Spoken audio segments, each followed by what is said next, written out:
My dear friends in Christ, on this Holy Saturday morning, I wish to reflect on the theme, He descended into hell. He descended into hell. If I climb the heavens, you are there. If I lie down in the grave, you are there. If I say, let the darkness hide me, and the light around me become night, even darkness is not dark for you, and the night is as clear as the noonday. These lines are from Psalm 139. They are resting, they are chilling, they are heart-wrenching, and yet they are promising. Psalm 139 is a song of a soul standing completely open and porous before God, where our deep calls on to God's deep. It's about being searched, being surrounded, and seen in every depth of our human experience by God, a God who is all-seeing, a God who is all-knowing, a God who is all-powerful. The language is tender, but not tame. It is gentle, yet searching and scarring. It is intimate, yet honest. It begins with, you search me, Lord, and you know me. You know my rising and going later to bed. Discern my purpose from afar. You know when I lie down and when I rise. All my ways lie open before you. And then he goes on to say, I'm wonderfully made. And then there begins the descent into hell, to say there is no place too far for God's reach, not in heaven, not in the grave, not in the womb, not in the tomb, not in the shadow of guilt or the cover of the night. There is a cry of the human heart caught in the restless gaze of divine love, in the love of a God whose presence does not stalk but oversees. For me, it is a psalm of Holy Saturday morning, and this is why it talks about a God who descends, who lies in the grave, who dwells in the dark corners we try to forget. Even there, darkness is not dark for him. He descended into hell. We say this every time we recite the creed, but today it feels different. We can feel these lines in our hearts. Today is not Good Friday's agony, and yet there is something going on. Today is not even Easter Sunday's joy yet, and still something is going on. It is in the stillness and silence in between that we see the message of divine love. The tomb is sealed, the world is quiet, creation is hushed, the Son of God lies dead. This is Holy Saturday, and it speaks of silence and sepulchre. But make no mistake, the silence is not empty. It is holy silence, Holy Saturday, holy sepulchre. It descended into hell, not the hell of flames and pitchforks. But in the Bible, that word is used to refer sometimes to the realm of the dead. Sheol, Old Testament calls it. New Testament calls it Hades. Another word for it is abyss, pit. The place of shadow, where all souls had waited since Adam. He descended into hell not to suffer anymore, but to undo suffering at its roots and to meet us where we are most lost. He entered the grave not as a prisoner, but as a liberator, as the king. He descended into hell. It's not lack of activity, it's divine activity. He's setting people free. He's breaking chains, releasing those in bondage, giving them new lease of life. So divine activity is going on this Holy Saturday.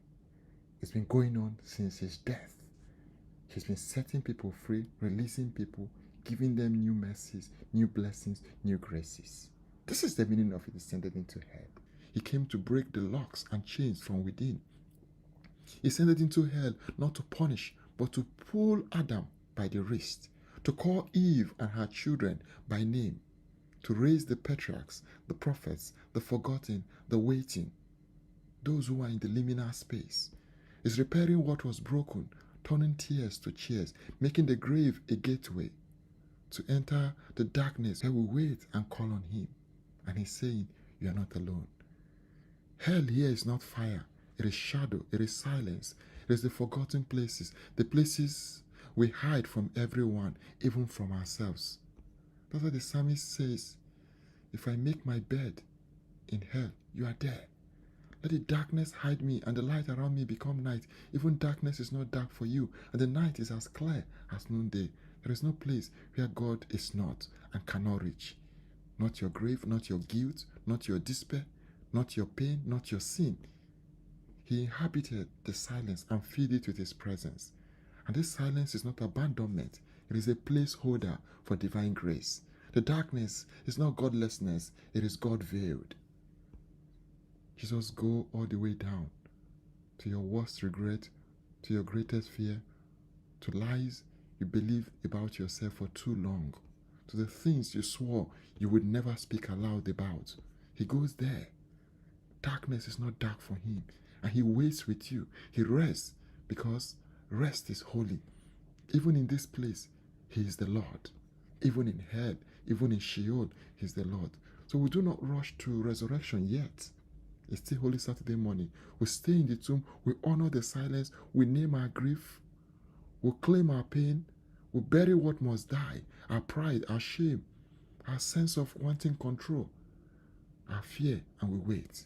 We wait not because nothing is happening, but because the most mysterious things in life happen in silence, in the hidden places that we do not take note of. He descends into hell, and now, in this context, hell has become a holy ground. That is this place of the dead. Holy Saturday morning is between. It's the liminal space between breath and breathing again, between the scream of the cross and the cry of his risen. This is silence between two heartbeats. And this silence is not empty. It is speech, eloquent speech. I remember that song by Simon and Garfunkel, 1964, called The Sound of Silence. The song was inspired by Garfunkel's empathy and compassion for his friend, Greensberg, who suddenly went blind. So Garfunkel was referring to his blindness as darkness, and he's saying, I've come to support you. Hello, darkness, my old friend, I've come to be with you again. But in this context, the song is profound. Something here for us. Though born of personal sorrow, it carries deep spiritual and existential message, especially in its reflection on silence, isolation, and the human longing to be heard. It says, hello darkness, my old friend, I've come to be with you again. Because a vision softly creeping left its seed while I was sleeping, and the vision that was planted in my brain still remains within the sound of silence. There are times when darkness is not an enemy. Dostoevsky says, the darker the night, the brighter the stars. The deeper the grief, the closer to God. Sometimes that's where we find meaning. And the saints talk about the dark night of the soul, where they have divine illumination. The darkness of Holy Saturday is not an enemy, but a space where God meets the forgotten, where he descends in love and waits with us. In restless dream I walk alone. This echoes the isolation of death, the wandering souls of those who are restless and confused, and those who descend into Sheol of immorality, or into this hypothetical limbo where humanity once walked alone until Christ came into our streets to bring us life. And the vision that was planted in my brain, there is divine activity in silence. The grave seems empty, but it holds vision. Christ is repairing the broken, not through noise, but through the quiet act of love, through the sound of silence. This is the sound of deep calling unto deep. It is a silence of mystery, the kind of silence where God is not speaking, but God is present. The silence that is not abandonment, but holding. The silence where everything hidden comes to surface and everything falls away. Today we stay with the silence. We do not rush to resurrection yet. We wait with a stone and we listen. The tomb is a threshold. The tomb is enough for today. It is cold, it is still, it is sealed, but it's not meaningless. And I said the tomb is a threshold. Deliberately, it is where one word ends and another word begins. It is not only where Jesus was laid, it is where we lay things too. Tombs were built to end things, to mark finality, But this one is different. The tomb is a doorway, not a dead end. It is a womb, not a waste. It is where something is hidden, held, and waiting to be born. You are waiting to be born again. What do you need to lay down in this tomb? What must die in you today? What is still clinging to you that cannot come into new life yet? Lay it down. What must be buried? Guilt you cannot carry anymore. Pain you cannot fix. Shame you have hidden for far too long. Tears that have worn you out. Fears that have crippled your life. Low self-esteem that has destroyed your confidence. Envy that has blinded you to your gifts. Unforgiveness that is keeping you and your family down. It is not your work. It is the work of Holy Saturday, the work of Jesus. To set aside the sea stone is the work of Jesus, and to finally lay it down. Your shame, your self-blame, your pride, your fear, your unfinished stories, your wounds and their impacts, it's time for you to bury them. Bury your bitterness. Buried does not mean forgotten. Buried means entrusted to God and left behind. What dies in God is never wasted. It's being transformed in silence. You don't have to understand the next step yet. You just have to say, the tomb is enough for today. We're not singing Hallelujah yet till evening, but liberation is already taking place, my dear friends. So besides, the tomb reminds you that you are a treasure in the clay. Some of the greatest treasures are hidden in tombs. Remember that film, The Good, the Bad, and the Ugly? We see actors digging to retrieve what is long hidden. They dig through dust, bones, and silence. And what do they find? Gold, truth, power buried in the tombs. That's also true of our lives. We have things that are buried. That's why Paul says we have this treasure in an earthenware vessel. Our treasure is in a breakable, fragile vessel. What does that say? First, that God has treasures in breakable things, and it's God's duty to bring them out. Second, that Holy Saturday is excavation. God is digging deep into your life, not to shame you, but to unearth your glory, to raise gifts buried under your fear, your shame, and your weakness, to bring out what hell could not hold.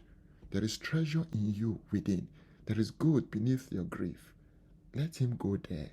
Let him descend into the realm of the dead, into hell. Let him raise it, because resurrection does not just roll stones, it releases what has been hidden. So my dear friends, Holy Saturday is a gift. It teaches us how to wait. It teaches us that silence is not wasted, that grief is not weakness, that healing is slow, but is a sacred act of God. We do not need to rush past the pain. Something is happening. We sit beside the stone. We bury what must die. We whisper that we are not alone. We whisper that we are afraid, and he will come to us.